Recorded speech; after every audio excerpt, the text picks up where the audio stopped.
So it's a really, really fascinating.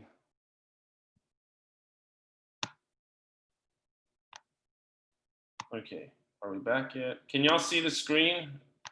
Can everybody see where we are? Okay. So we'll go ahead and we'll read the summary, and then we'll choose selected purports as well. So the pastimes of Lord Chaitanya Mahaprabhu in his youth, the 17th chapter, as summarized by Srila Bhaktivinoda Thakur in his Amrita Pravaha Bhasya, describes Lord Chaitanya Mahaprabhu's pastimes from his 16th year until the time he accepted the renounced order of life.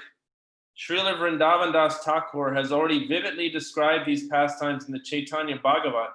Therefore, Krishnadas Kaviraj Goswami describes them only briefly.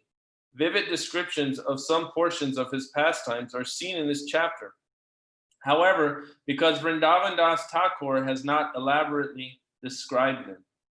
In this chapter, we shall find descriptions of the mango distribution festival and Lord Chaitanya's discourses with Chan Kazi.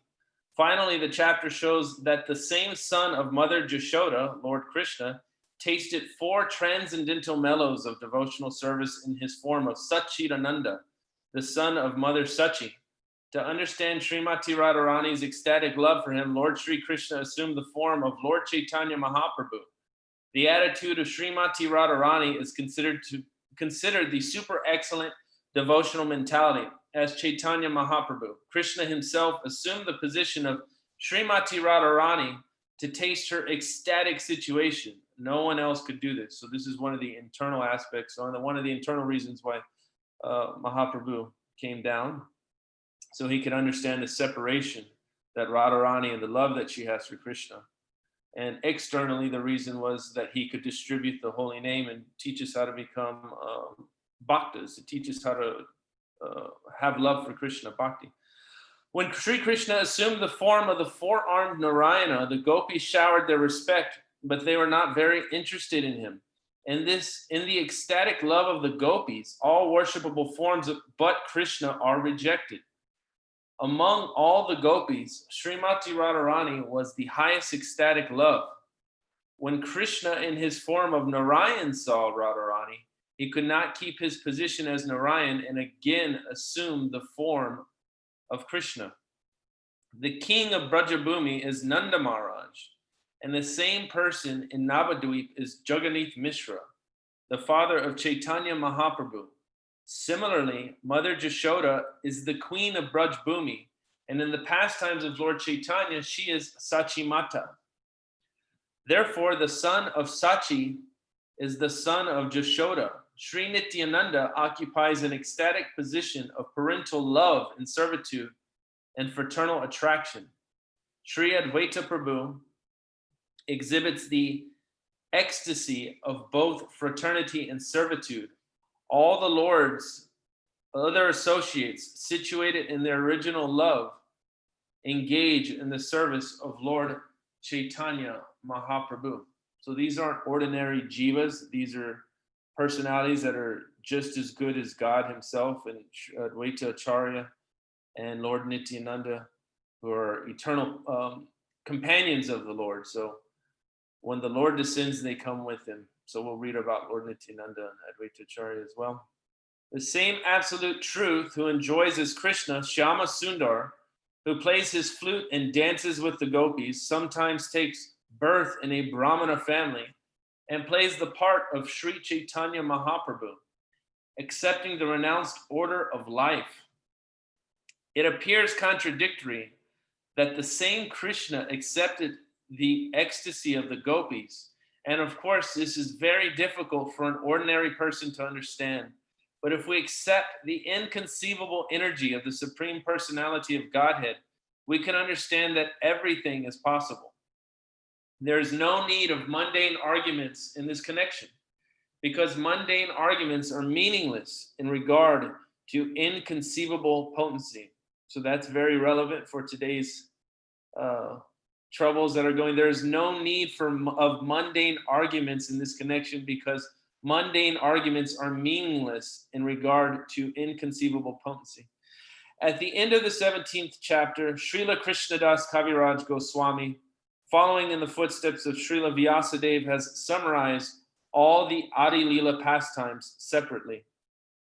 So what I'm going to do is I'm just going to skip through the Bengali and we'll just read translations, and then we'll find certain purports that are smaller purports, and we may read some of those. So we'll start off with CC Adi Lila 17:1. Translation: Let me offer my respectful obeisances to Sri Chaitanya Mahaprabhu, by whose mercy even unclean Yavanas become perfectly well-bred gentlemen by chanting the holy name of the Lord.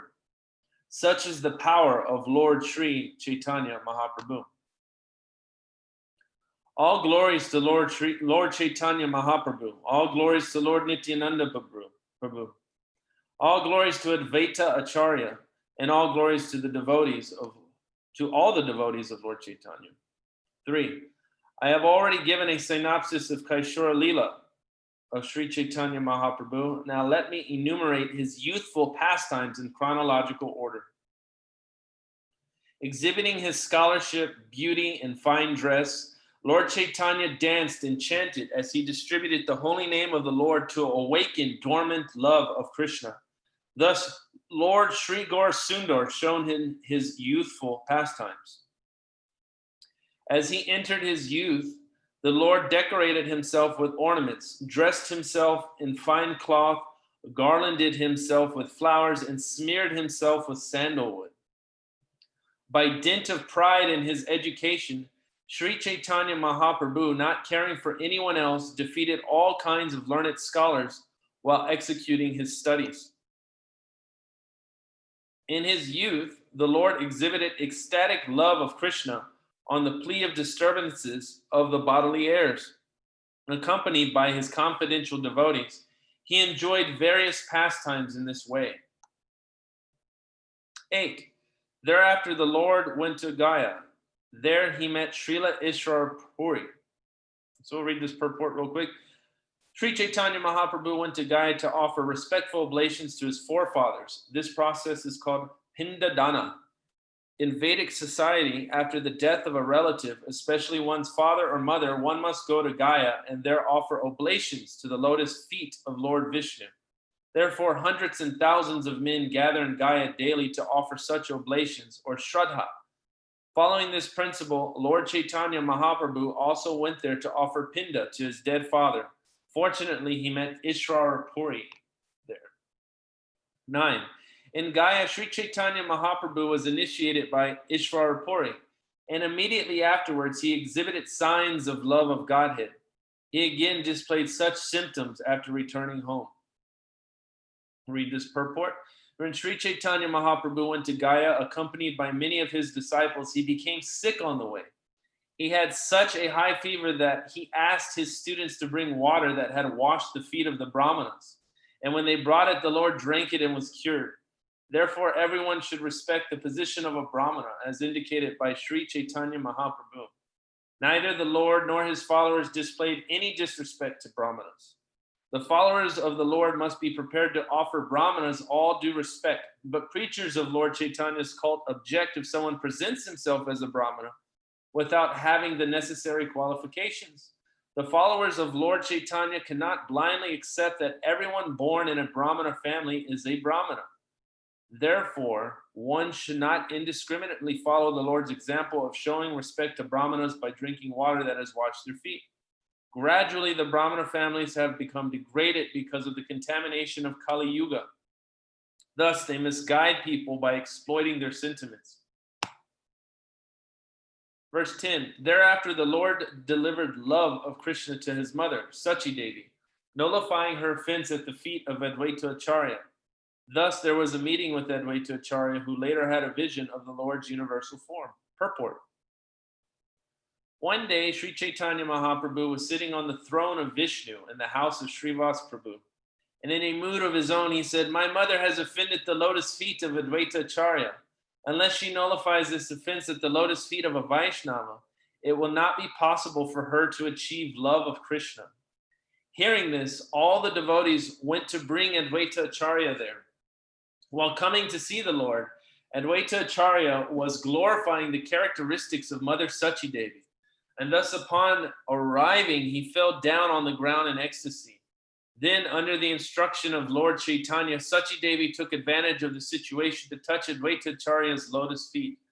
Sri Chaitanya Mahaprabhu was very much pleased by his mother's action, and he said, "Now my mother's offense at the lotus feet of Advaita Acharya has been rectified, and she may have love of Krishna without difficulty."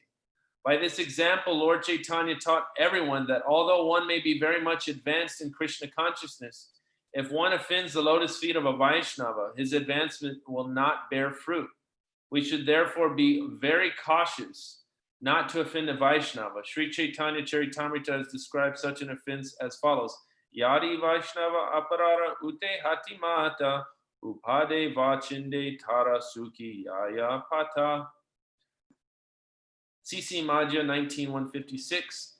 As a mad elephant may trample all the plants in a garden, so by committing one offense at the lotus feet of a Vaishnava, one may spoil all the devotional service he has accumulated in his life.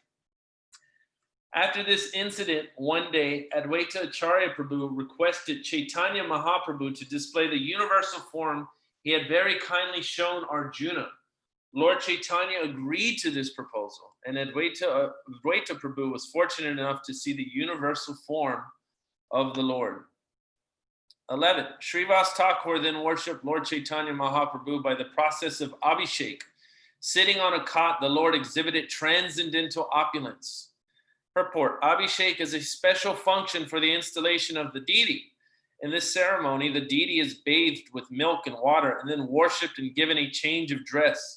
This Abhishek function was especially observed at the house of Srivas. All the devotees, according to their means, worshipped the Lord with all kinds of paraphernalia, and the Lord gave benedictions to each devotee according to his desire. Verse 12.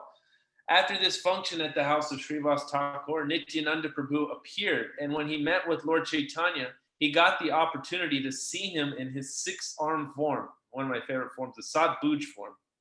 Purport: the form of Sadbhuj, the six-armed Lord Gaurasunda, is a representation of three incarnations. The form of Sri Ramachandra is symbolized by a bow in one hand and an arrow in another. The form of Lord Sri Krishna is symbolized by a stick and a flute, like those generally held by a cowherd boy. And Lord Chaitanya Mahaprabhu is symbolized by a sannyas danda and a kamandalu, which is or a water pot.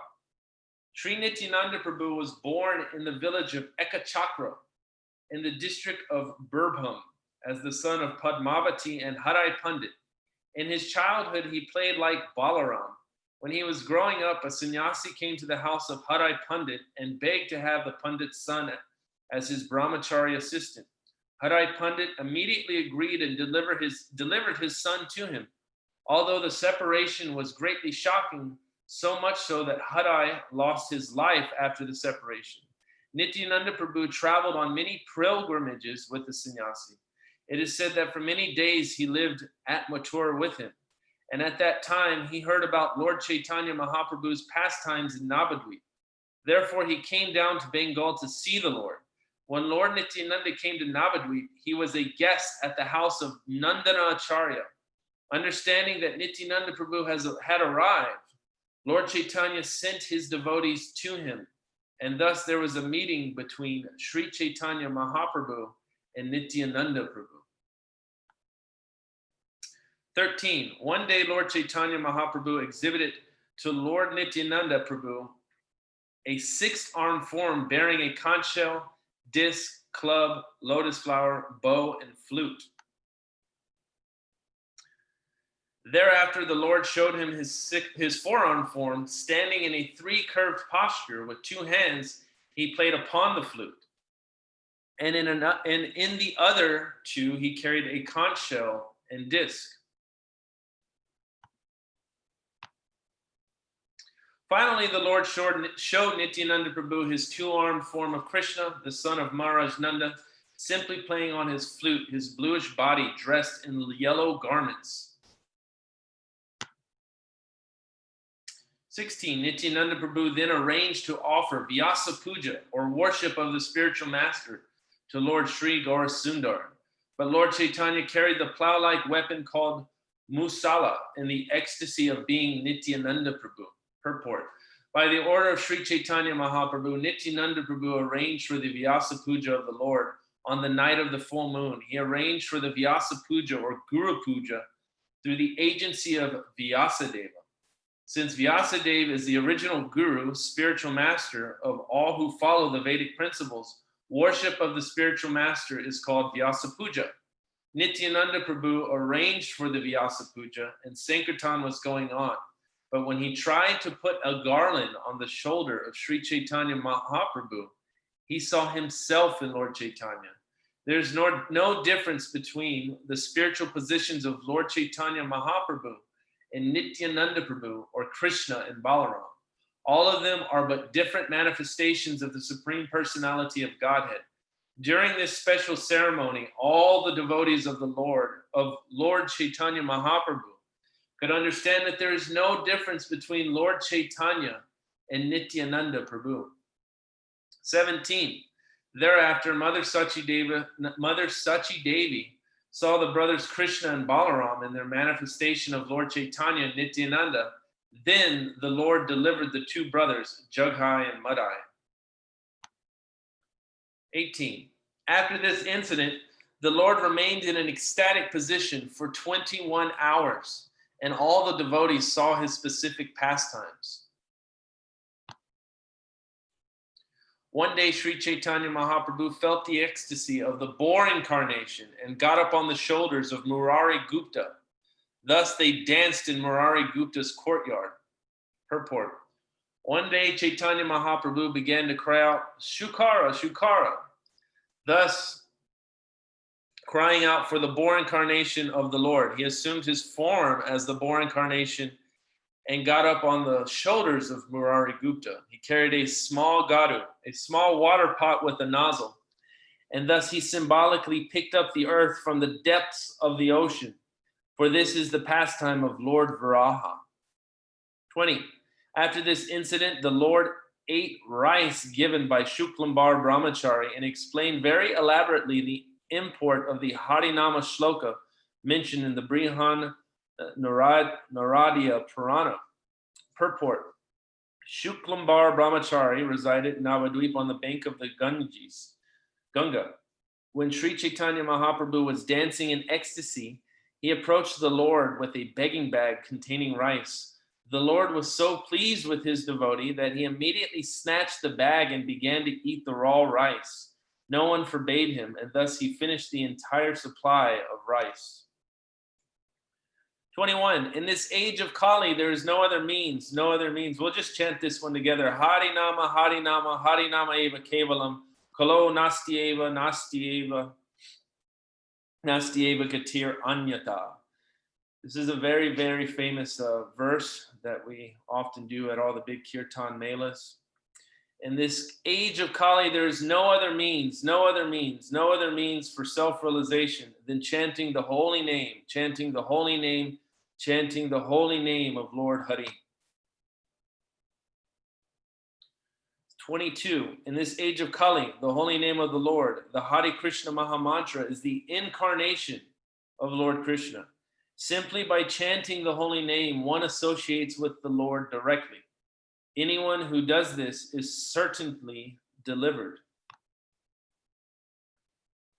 23. This verse repeats the word eva, certainly, 3 times for emphasis. And it is also 3 times repeats Harinama, the holy name of the Lord, just to make common people understand. 24. The use of the word kevala only prohibits all other processes, such as the cultivation of knowledge, practice of mystic yoga, or performance of austerities and fruitive activities. We'll read this purport. Our Krishna consciousness movement stresses the chanting of the Hare Krishna mantra only, whereas those who do not know the secret of success for this age of Kali unnecessarily indulge in the cultivation of knowledge. The practice of mystic yoga or the performance of fruitive activities or useless austerities. They are simply wasting their time and misleading their followers. When we point this out very plainly to an audience, members of opposing groups become angry at us. But according to the injunctions of the Shastras, we cannot make compromises with these so-called jnanis, yogis, karmis, and tapasvis.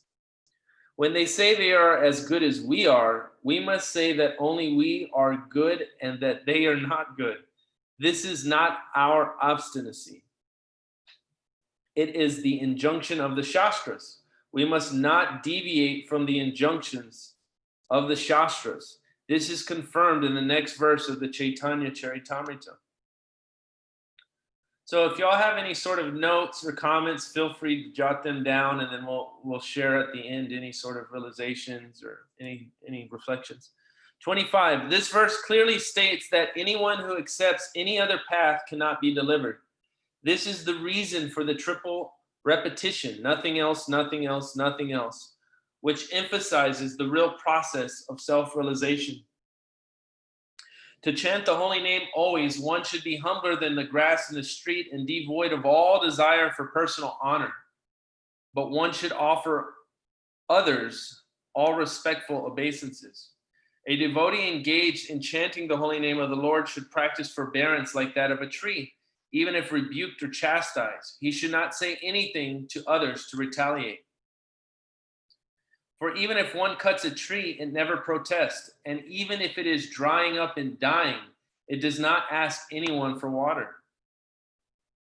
Thus, a Vaishnava should not ask anything from anyone else.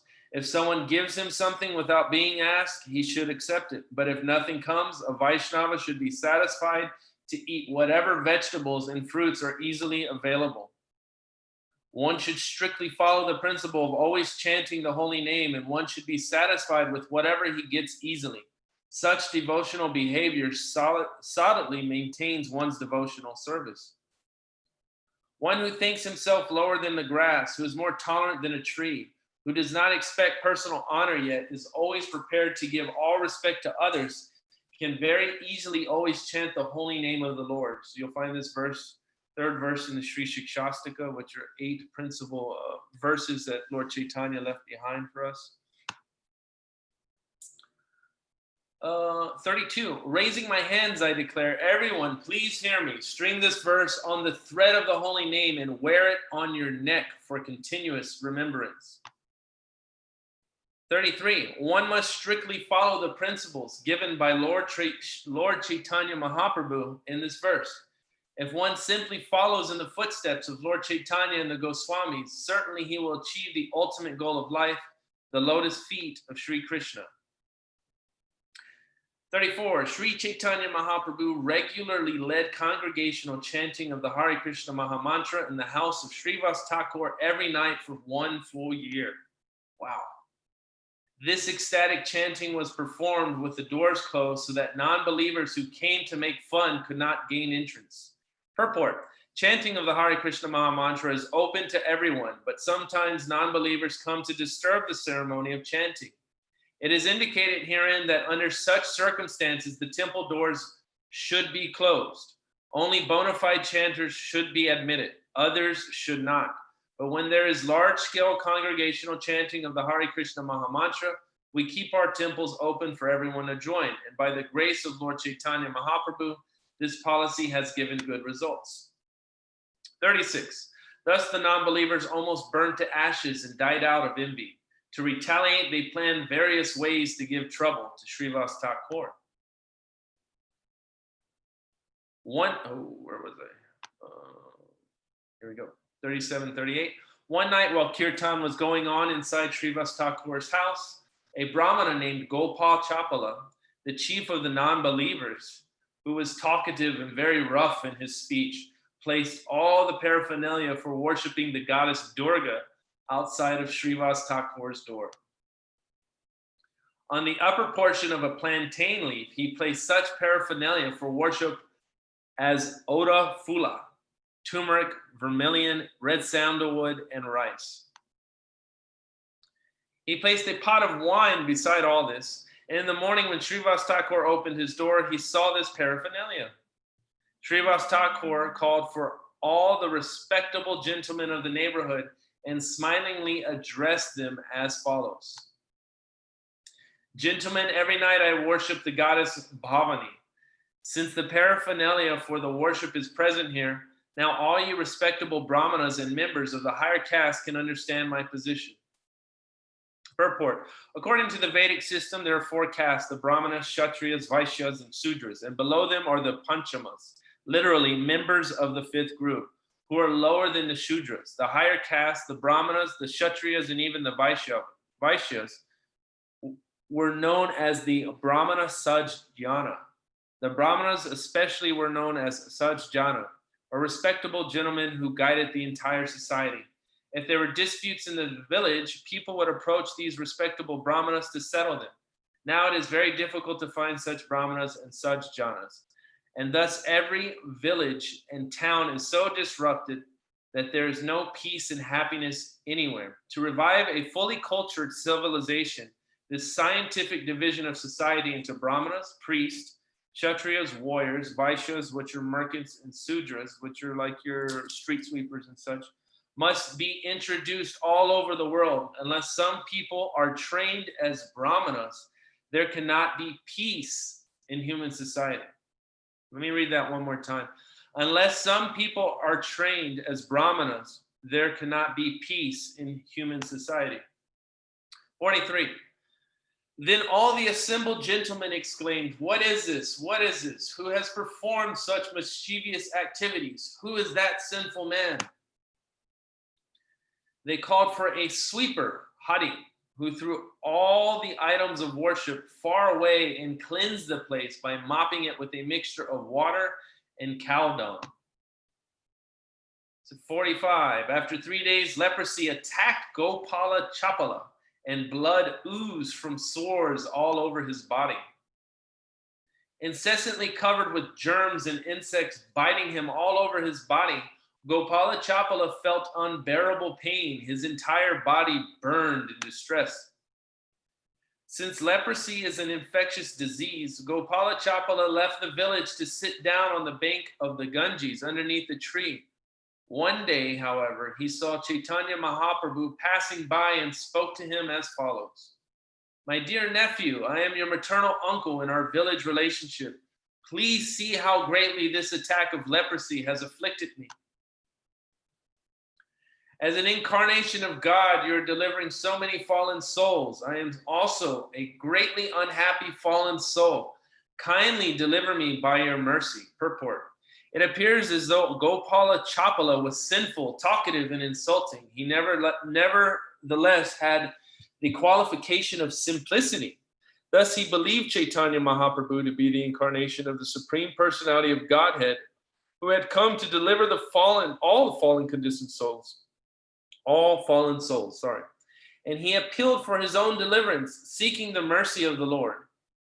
He did not know, however, that the deliverance of the fallen does not consist of curing their bodily diseases, although it is also a fact that when a man is delivered from the material clutches, his material bodily diseases are automatically cured.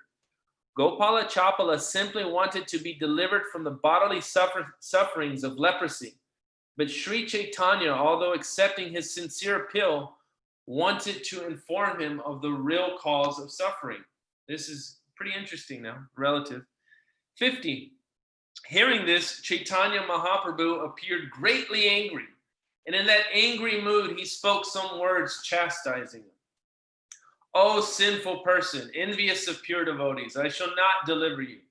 Rather, I shall have you bitten by these germs for millions of years." Purport. We should note herein that all our sufferings in this material world, especially from disease, are due to our past sinful activities. And of all sinful activities, actions directed against a pure devotee out of sheer envy are considered extremely severe. Sri Chaitanya Mahaprabhu wanted Gopala Chapala to understand the cause of his suffering. Any person who disturbs a pure devotee engaged in broadcasting the holy name of the Lord is certainly punished like Gopala Chapala. This is the instruction of Sri Chaitanya Mahaprabhu. As we shall see, one who offends a pure devotee can never satisfy Chaitanya Mahaprabhu unless and until he sincerely regrets his offense and thus rectifies it. 52. You have made Srivas Thakur appear to have been worshipping the goddess Bhavani. Simply for this offense, you will have to fall down into hellish life for 10 million births. Wow. 53. I have appeared in this incarnation to kill demons, Pashandis, and after killing them, to preach the cult of devotional service. After saying this, the Lord left to take his bath in the Ganges. And that sinful man did not give up his life, but continued to suffer.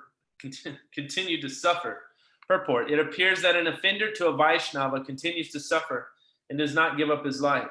We have actually seen that a great Vaishnava Aparadi continuously suffered so much that it was difficult for him to move, yet he did not die.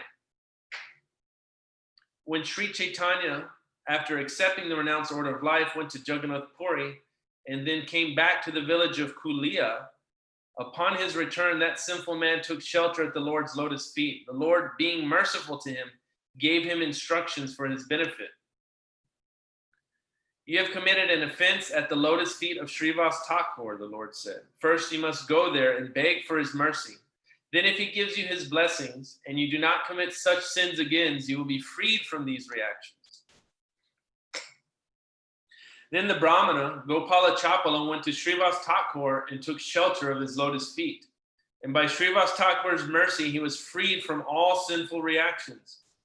Another Brahmana came to see the kirtan performance, but the door was closed, and he could not enter the hall. He returned home with an unhappy mind, but on the next day he met Lord Chaitanya on the bank of the Ganges and spoke to him. That Brahmana was expert in talking harshly and cursing others. Thus he broke his sacred thread and declared, I shall now curse you, for your behavior has greatly aggrieved me. The Brahmana cursed the Lord. You shall be bereft of all material happiness. When the Lord heard this, he felt great jubilation within himself. Any faithful person who hears of this Brahmana's cursing, Lord Chaitanya, is delivered from all Brahminical curses. Purport. One should know with firm conviction that the Lord, being transcendental, is never subject to any curse or benediction. Only ordinary living entities are subjected to curses and the punishments of Yamaraj. As the Supreme Personality of Godhead, Sri Chaitanya Mahaprabhu is beyond such punishments and benedictions.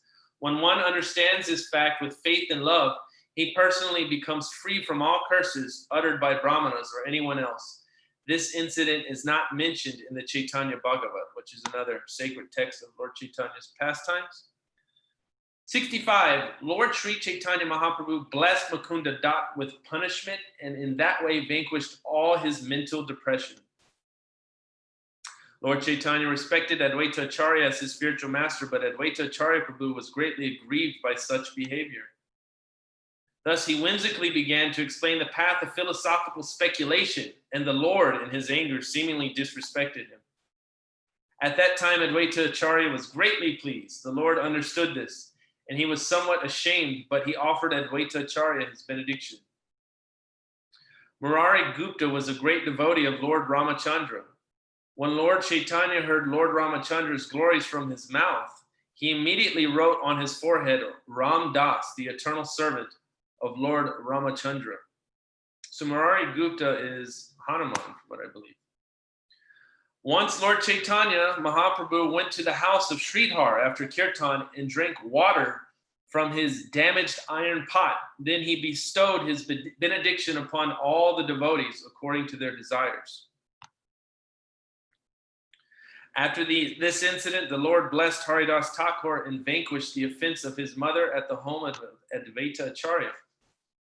Once, when the Lord explained the glories of the holy name to the devotees, some ordinary students who heard him fashioned their own interpretation.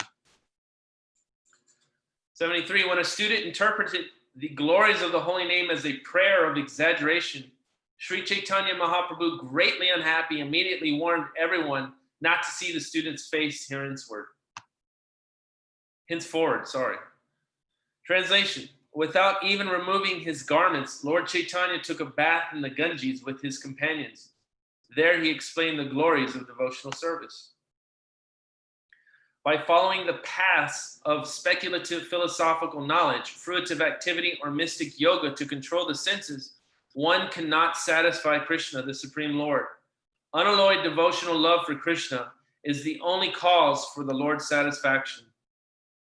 The Supreme Personality of Godhead, Krishna said, "My dear Uddhava, neither through Ashtanga Yoga, the mystic yoga system to control the senses, nor through impersonal monism or an analytical study of the absolute truth, nor through the study of the Vedas, nor through austerities, charity, or acceptance of sannyas can one satisfy me as much as developing unalloyed devotional service unto me." Lord Chaitanya then praised Murari Gupta, saying, "You have satisfied Lord Krishna." Hearing this, Murari Gupta quoted a verse from Srimad Bhagavatam. "Since I am but a poor, sinful Brahma Bandhu, not Brahmanically qualified, although born in a Brahmana family, and you, Lord Krishna, who are the shelter of the goddess of fortune, it is simply wonderful, my dear Lord Krishna, that you have embraced me with your arms." One day, the Lord performed Sankirtan with all his devotees, and when they were greatly fatigued, they sat down. The Lord then sowed a mango seed in the yard, and immediately the seed fructified into a tree and began to grow. As people looked on, the tree became fully grown with fruits that fully ripened. Thus, everyone was struck with wonder. The Lord immediately picked about 200 fruits, and after washing them, he offered them to Krishna to eat. The fruits were all red and yellow, with no seed inside and no skin outside. And eating one fruit would immediately fill a man's belly. Purport: in India, a mango is considered best when it is red and yellow. Its seed is very small, its skin is very thin, and it is so palatable that if a person eats one fruit, he will be satisfied. The mango is considered the king of all fruits.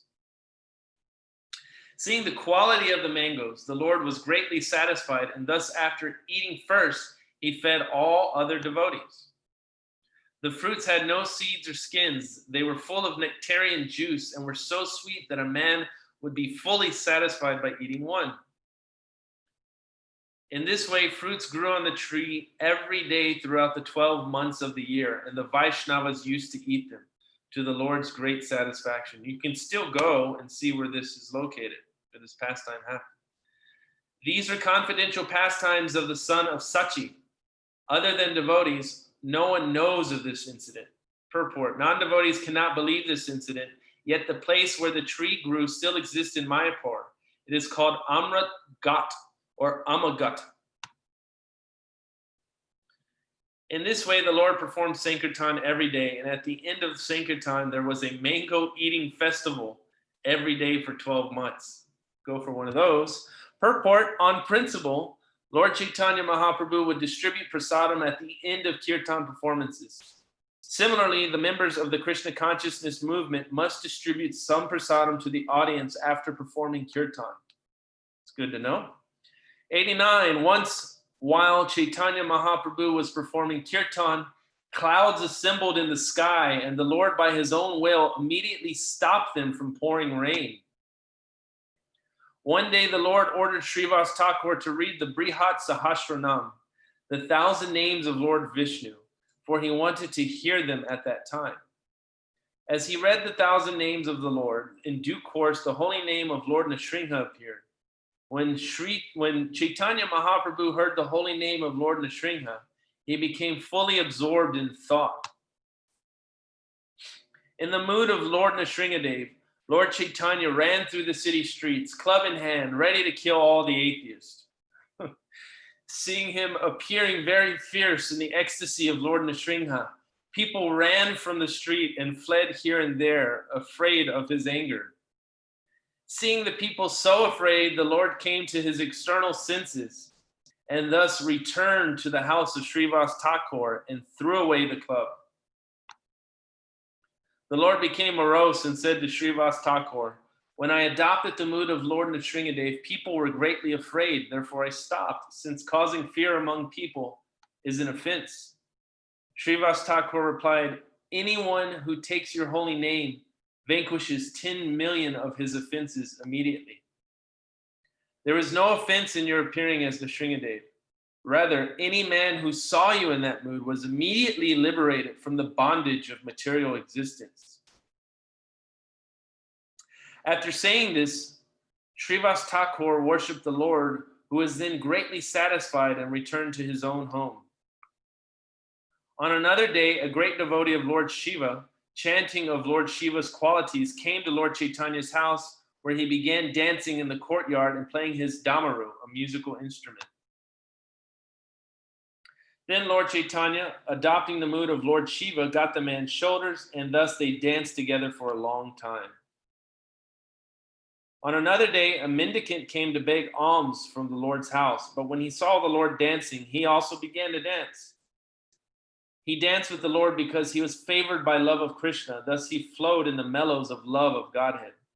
On another day, an astrologer came who was said to know everything, past, present, future. Thus Sri Chaitanya Mahaprabhu received him with all honor and put this question before him. Please tell me who I was in my previous birth, the Lord said. Please tell me by your astrological computations. Hearing the words of the Lord, the astrologer immediately began to calculate. Let's read the purport here. Through astrology, one can know past, present, and future. Modern Western astrologers have no knowledge of the past or future, nor can they perfectly say anything about the present. Herein we find that after hearing Sri Chaitanya Mahaprabhu's order, the astrologer immediately began his calculations. This was not a facade? Sorry, I don't know that word.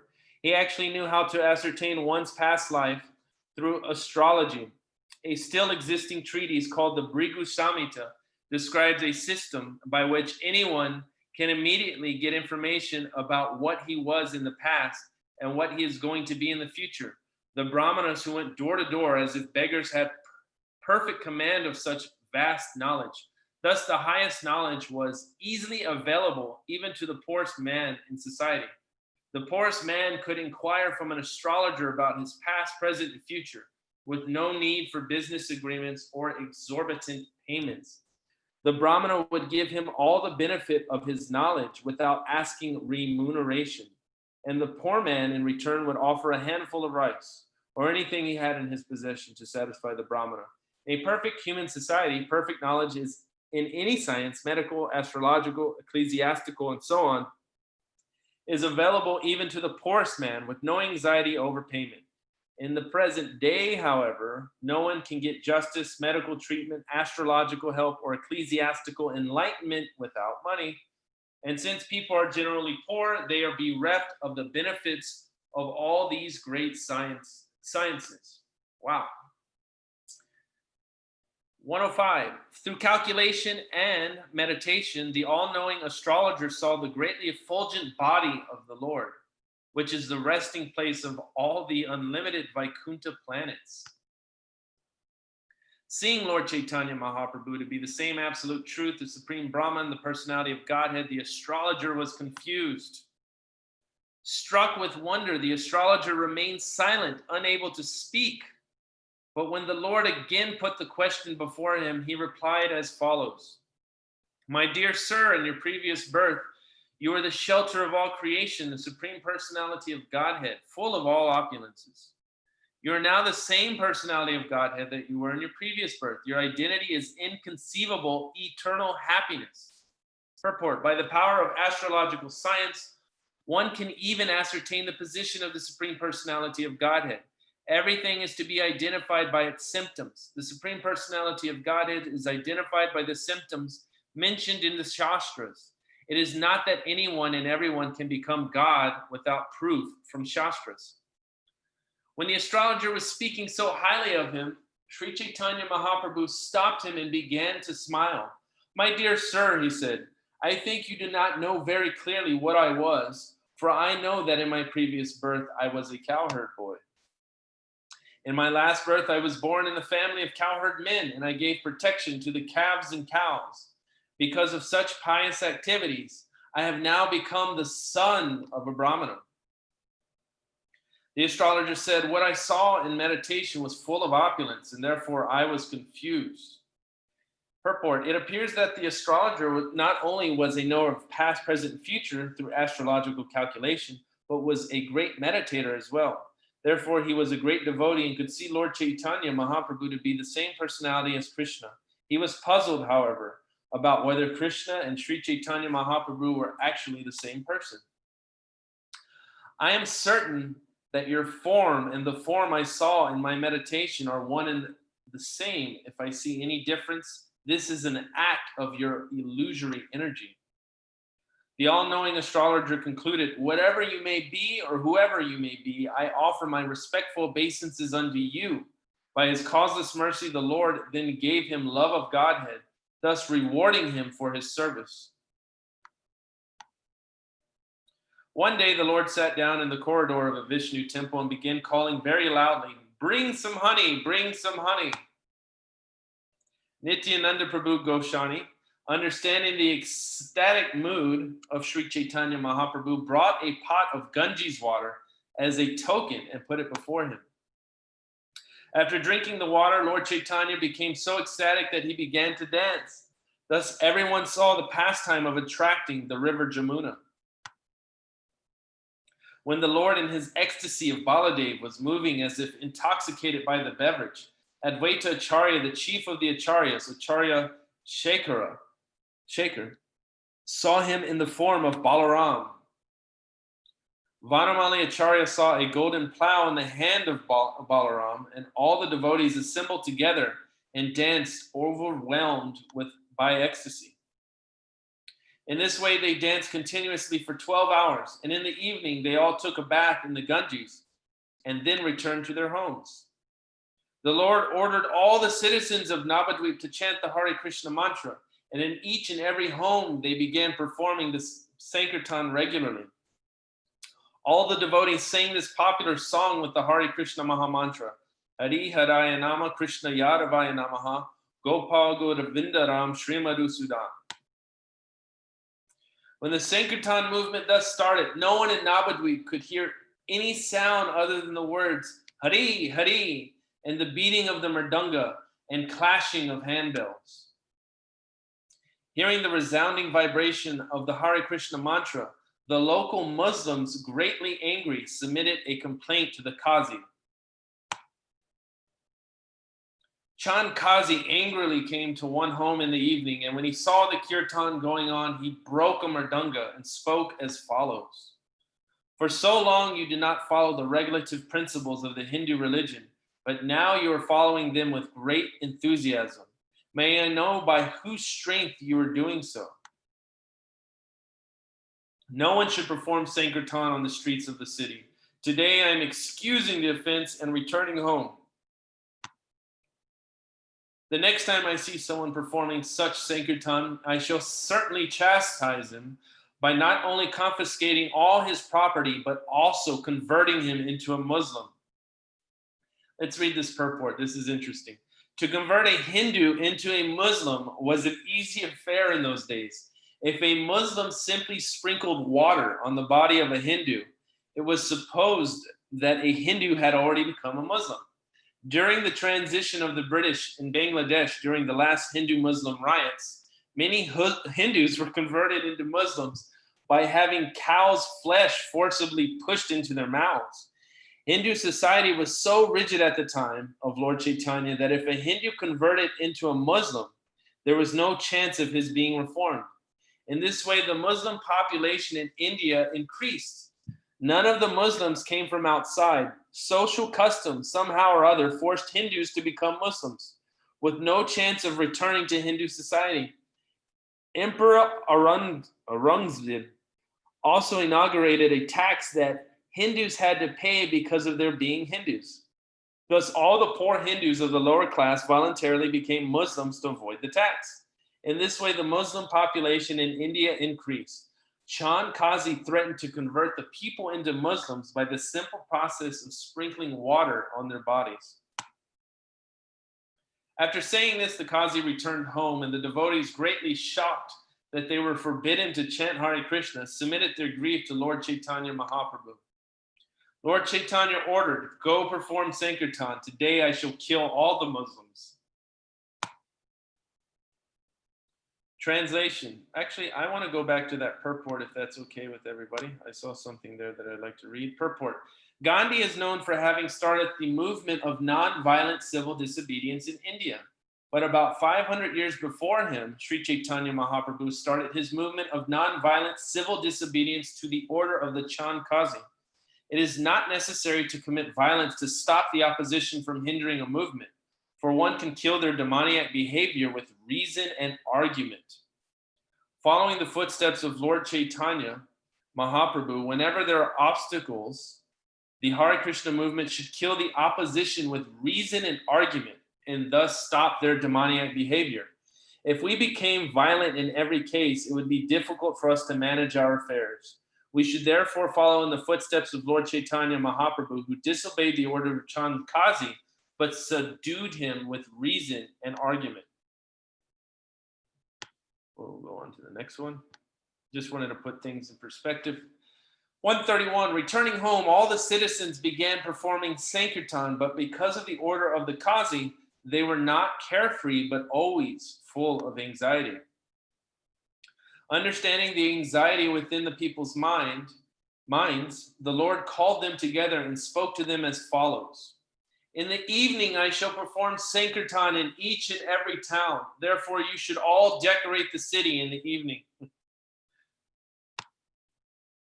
In the evening, burn torchlights in every home. I shall give protection to everyone.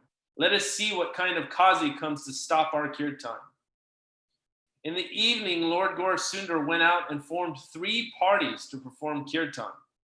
Purport, this is the scheme for performing kirtan in a procession.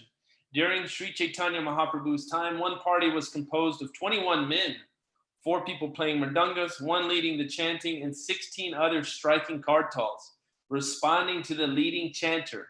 If many men join the Sankirtan movement, they may follow in the footsteps of Sri Chaitanya Mahaprabhu and form different parties according to the time and the number of men available. Right now is a great time. In the front party danced Thakur Haridas, and in the middle party danced Advaita Acharya with great jubilation. Lord Gaur Sundar himself danced in the rear party, and Sri Nityananda Prabhu moved with Lord Chaitanya's dancing. By the grace of the Lord, Srila Vrindavan Das Thakur thus has elaborately described this incident in his Chaitanya Mangala, now Chaitanya Bhagavan. Performing kirtan in this way, circumambulating through every nook and corner of the city, they finally reached the door of the Kazi. Murmuring in anger and making a roaring sound, the people under the protection of Lord Chaitanya became mad through such indulgence. Purport, the Kazi had issued an order not to perform kirtan, congregational chanting of the holy name of the Lord. But when this was brought up by Lord Chaitanya Mahaprabhu, he ordered civil disobedience to the Kazi's order. Lord Chaitanya and all his devotees, naturally enthusiastic, although agitated, must have made a great noise with their loud cries.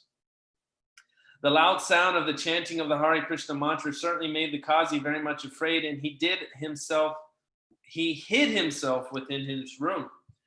Hearing the people thus protesting, murmuring in great anger, the Kazi would not come out of his home. Naturally, some of the people who were very much agitated began to retaliate the Kazi's action by wrecking his house and flower garden. Srila Vrindavan Das Thakur has elaborately described this incident. Thereafter, when Sri Chaitanya Mahaprabhu reached the Kazi's house, he sat down by the doorway and sent some respectable persons to call for the Kazi. When the Kazi came, his head bowed down, and the Lord gave him proper respect and a seat. In a friendly way, the Lord said, "Sir, I've come to your house as a guest, but upon seeing me, you hid yourself in your room. What kind of etiquette is this?" The Kazi replied, "You have come to my house in a very angry mood. To pacify you, I did not come before you immediately, but kept myself hidden. Now that you have become pacified, I have come to you. It is my good fortune to receive a guest like your honor. In our village relationship, Nilambar Chakravarti Thakur was my uncle. Such a relationship is stronger than a bodily relationship. Nilambar Chakravarti is your maternal grandfather, and by this relationship, you are thus my nephew. When a nephew is very angry, his maternal uncle is tolerant, and when the maternal uncle commits an offense, the nephew does not take it very seriously. In this way, the Kazi and the Lord talked with each other with various indications, but no outsider could understand the inner meaning of their conversation. The Lord said, "My dear uncle, I have come to your home just to ask you some questions." Let's read the purport. "Yes," the Kazi replied, "you are welcome. Just tell me what is in your mind." The Lord said, "You drink cow's milk, therefore the cow is your mother, and the bull produces grains for your maintenance, therefore he is your father. Since the bull and cow are your father and mother, how can you kill and eat them? What kind of religious principle is this? On what strength are you so daring that you commit such sinful activities?" The Kazi replied, "As you have your scriptures called the Vedas and Puranas, we have our scripture known as the Holy Quran. According to the Quran, there are two ways of advancement: through increasing the propensity to enjoy and through decreasing the propensity to enjoy. On the path of decreasing attachment, Nivriti Marg, the killing of animals is prohibited. On the path of material activities, there is regulation for killing cows. If such killing is done under the guidance of scripture, there is no sin." As a learned scholar, the Kazi challenged Chaitanya Mahaprabhu. "In your Vedic scriptures, there is an injunction for killing a cow. On the strength of this injunction, great sages perform sacrifices involving cow killing." Refuting the Kazi's statement, the Lord immediately replied, "The Vedas clearly enjoin that cows should not be killed. Therefore, every Hindu, whoever he may be, avoids indulging in cow killing." Let's read the purport for further clarification. In the Vedic scriptures, there are concessions for meat eaters. It is said that if one wants to eat meat, he should kill a goat before the Galas culling and then eat its meat. Meat eaters are not allowed to purchase meat or flesh from a market or slaughterhouse. There are no sanctions for maintaining regular slaughterhouses to satisfy the tongues of meat eaters. As far as cow killing is concerned, it is completely forbidden. Since the cow is considered a mother, how could the Vedas allow cow killing? Sri Chaitanya Mahaprabhu pointed out that the Kazi's statement was faulty. The Bhagavad Gita, 1844, there's a clear injunction that cows should be protected. Krishi Gorakshya Vanijyam Vaishya Karma Swabhavajam. The duty of Vaishyas is to produce agricultural products, trade, and give protection to cows. Therefore, it is a false statement that the Vedic scriptures contain injunctions permitting cow killing. In the Vedas and Puranas, there are injunctions declaring that if one can revive a living being, one can kill it for experimental purposes. Therefore, the great sages sometimes killed old cows, and by chanting Vedic hymns, they brought them back to life for perfection. The killing and rejuvenation of such old and invalid cows was not truly killing, but an act of great benefit. Formerly, there were powerful brahmanas who could make such experiments using Vedic hymns, but now, because of Kali Yuga, brahmanas are not so powerful. Therefore, the killing of cows and bulls for rejuvenation is forbidden. In this age of Kali, 5 acts are forbidden: the offering of a horse in sacrifice, the offering of a cow in sacrifice, the acceptance of the order of sannyas, the offering of oblations of flesh to the forefathers, and a man's begetting of children in his brother's wife. Since you Muslims cannot bring killed cows back to life, you're responsible for killing them. Therefore, you're going to hell. There is no way for your deliverance. Cow killers are condemned to rot in hellish life for as many thousands of years as there are hairs on the body of the cow. There are many mistakes and illusions in your scriptures. Their compilers, not knowing the essence of knowledge, gave orders that were against reason and argument. After hearing these statements by Sri Chaitanya Mahaprabhu, the Kazi, his argument stunned, could not put forward any more words. Thus, after due consideration, the Kazi accepted defeat and spoke as follows.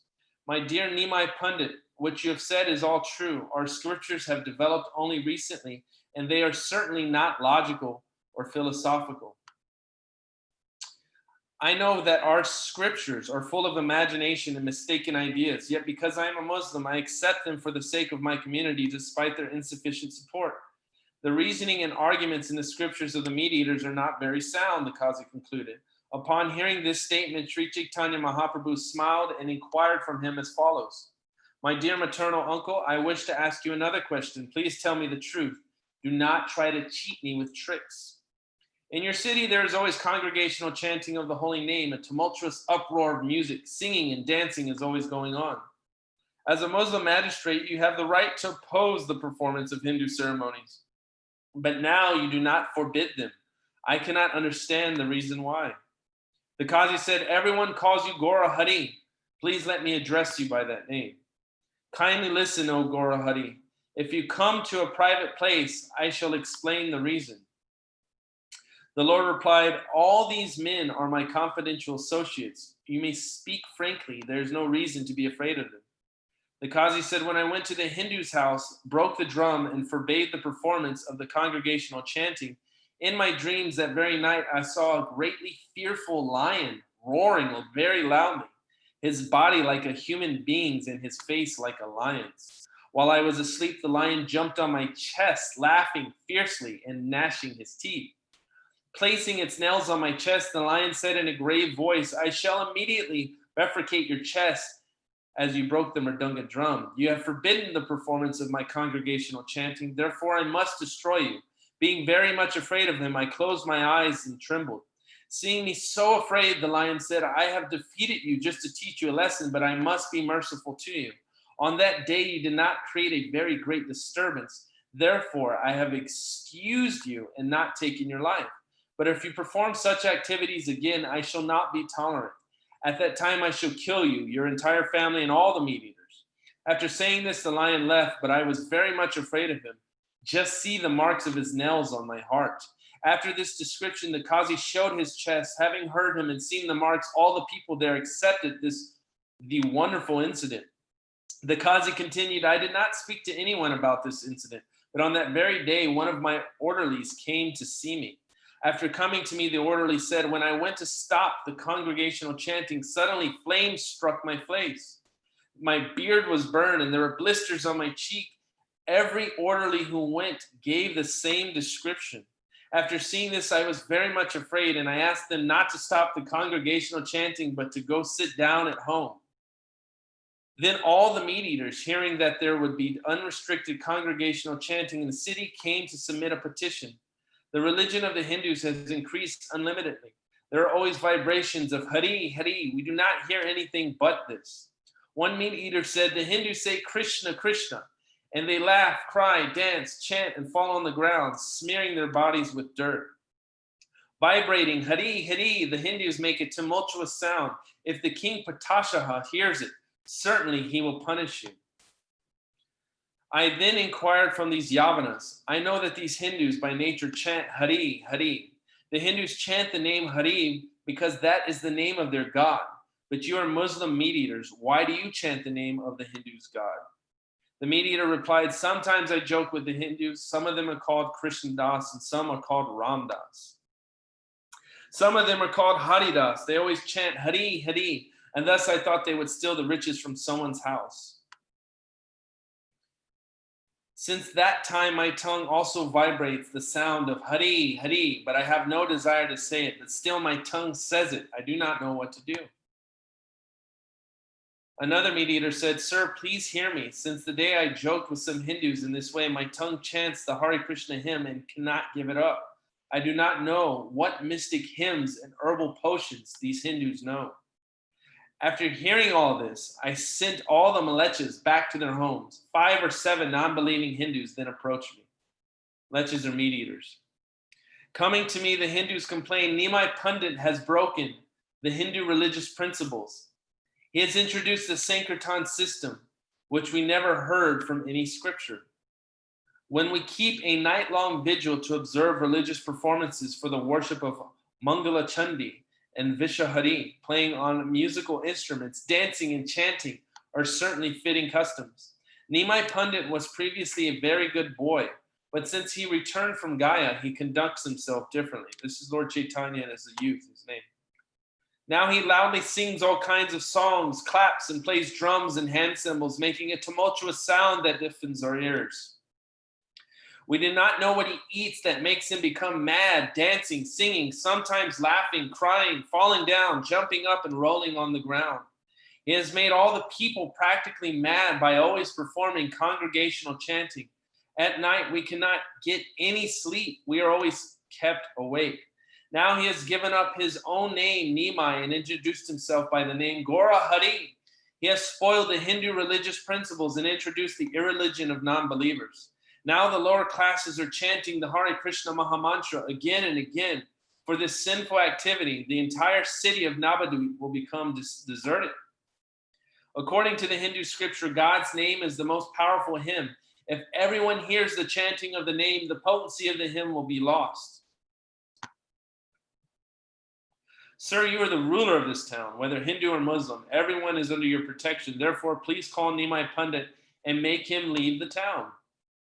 After hearing their complaints and sweet words, I told them, please go back home. I shall certainly prohibit Nimai Pandit from continuing his Hare Krishna movement.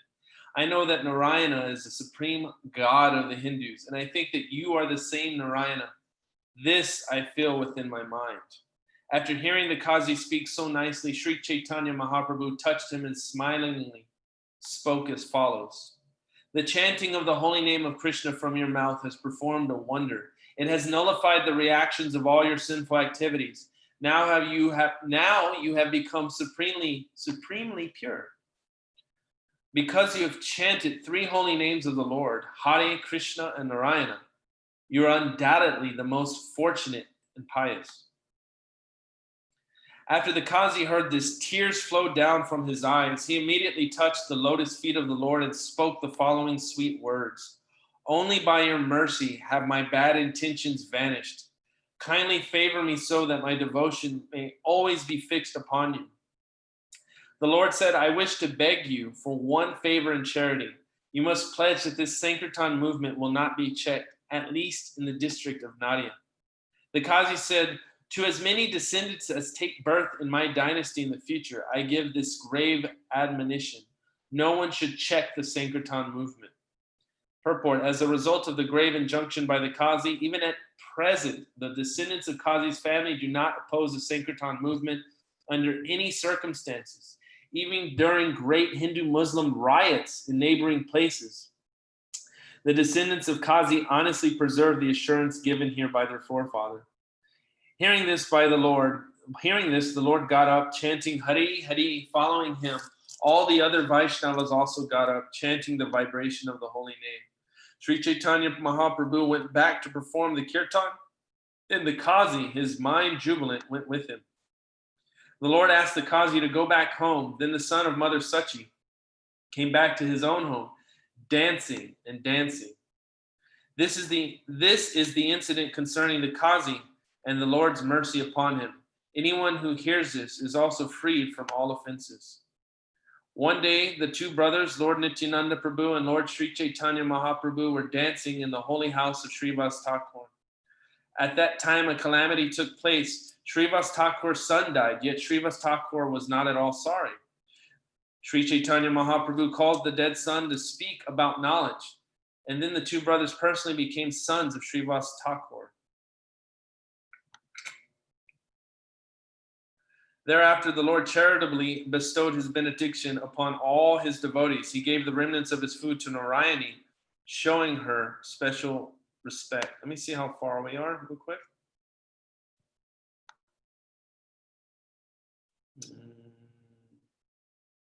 So we still have some ways to go. I think we should just stop there for the time being.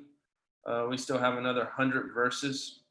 So maybe we can pick up from this point later on. But if anybody would like to share any sort of reflections, it looks like we have a smaller group than what we started with. It was a long reading, but if anybody would like to share, please go ahead. If you'd like to share one comment, and then we can probably wrap up in the next 9 minutes, if that's all right with y'all. So would anybody like to share any comments or reflections? I just appreciate that you took out all the time to read read aloud, and that takes a lot of energy and concentration and deliberate, focus. So I really appreciate it. I think that it's very valuable to hear, these pastimes. And so Thank you so much for tuning in. I plan on doing this more now. We're kind of more in a stable position. I find it, I mean, I've been thinking a lot, about as far as the importance of reading. Right now we have people out here doing yard work, and they're supposed to take like 2 weeks, or not yard work, road work. So it's like the road is like totally damaged. There's potholes, there's all sorts of things, and just to get out there in the heat, they're having to strip up all of this old pavement. They're having to go out and do this austerity, hearing all these loud machines, picking up all these rocks, dumping them into another truck just to lift up all the rough road. And then they lay down one layer on one side, another layer on another side, and every day they're just building it up, building it up, building it up. And that's kind of what I was feeling as I was going along. It's like you catch that momentum in Krishna consciousness, and then you just let it take over. Because at certain points I was thinking like, wow, I could really use a cup of water. But then you just start to just get absorbed, and it's a fixed meditation when we're reading Prabhupada's books. There's just, in this particular chapter, it's like it's just shooting off in so many mystical directions and different pastimes, and we're getting to see this really intimate aspect of Lord Chaitanya. We're getting to see things that people don't get to see unless they're devotees, or they don't get to become attracted to. So I really like this idea of reading more together, and of course having our talks, but just reading, letting the scriptures reveal themselves, letting Prabhupada establish a deeper relationship with us, so that way we can become more connected to Prabhupada's book. So I appreciate everybody that tuned in. I mean, it was an hour and a half, and I would love to keep going, but I think it's more practical right now that we can just kind of leave it for, maybe tomorrow or the following week. But powerful, it's really, really powerful, especially with everything that's going on. Yes, people are suffering. There's injustice. There's so many things that are worth fighting for. But the root cause is the three modes of material nature. And it's the fact that we've taken birth in the material world. And it's the fact that we're suffering because we have all these things that we're upset about, but we don't have practical answers. We have so many different manufactured ways of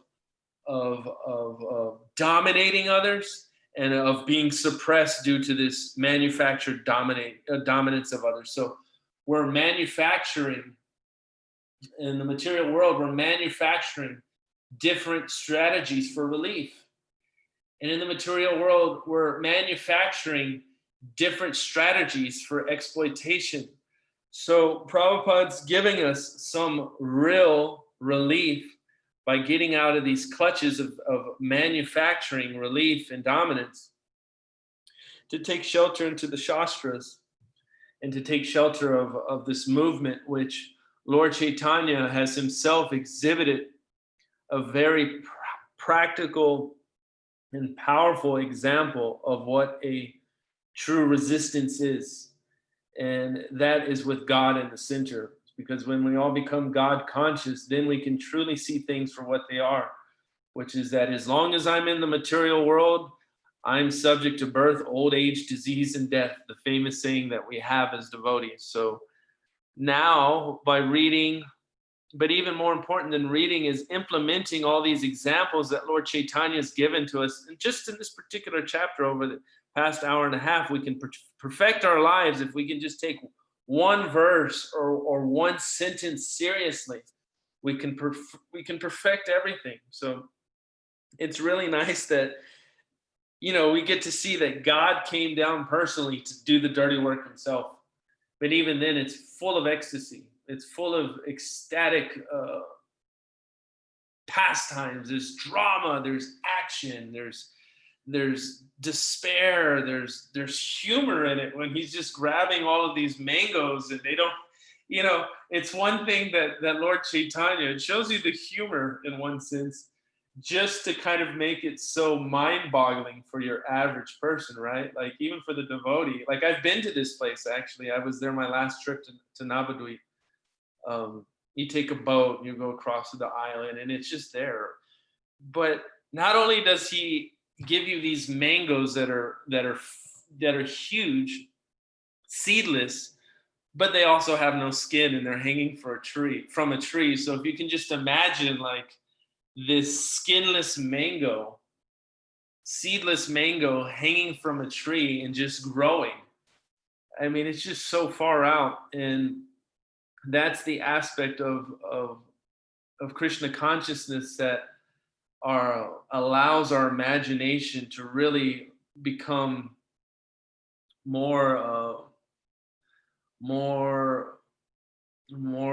purified, but more to resonate more, to just go off and understand that my faith is now cultivating because I'm believing these things wholeheartedly. I understand that Lord Chaitanya can do the impossible with ease.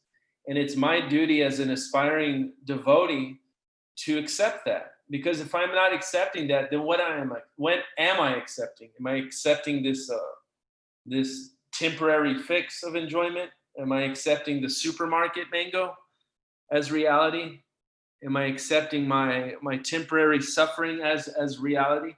Am I accepting my temporary position as a father, as a husband, as a judge, as a teacher as reality? So it's very what would be the word that I'm looking for right here? It's very humbling. It's very humbling to see the power, the magnificence, and the beauty of Krishna unfold through his pastimes. So I feel completely like, wow, I feel like I just got a shot of energy by reading these things. So thank y'all so much. If anybody else, Naradi, do you have anything to say, or are you still on the road? I know that you're there, but I can't hear you. Is there anything you'd like to share? I'm actually checking out right now. Okay, so. But I was really appreciative because it made the experience so much better. And there was one point that you made or that you read that was really exciting to me. It was I don't remember the name, but the leopard that you were talking about. Gopala Chapala. Gopala Chapala. He was saying that there were so many like misqualifications, but he had one qualification and it made him eligible to see Lord Chaitanya, which was really interesting to me, and it kind of stuck in my mind. But I'm gonna sign off because I gotta check out. Yeah, that was a nice turning point too, as well as to see that he didn't accept just his leprosy as suffering. It's his lack of connection with the Supreme. All right, thank you all so much. We'll tune in, and this is recorded in case anybody wants to catch it later. It's something you can probably just turn on while you're cooking or cleaning or anything else. Thank you so much, Kurt. Thank you. Hare Krishna.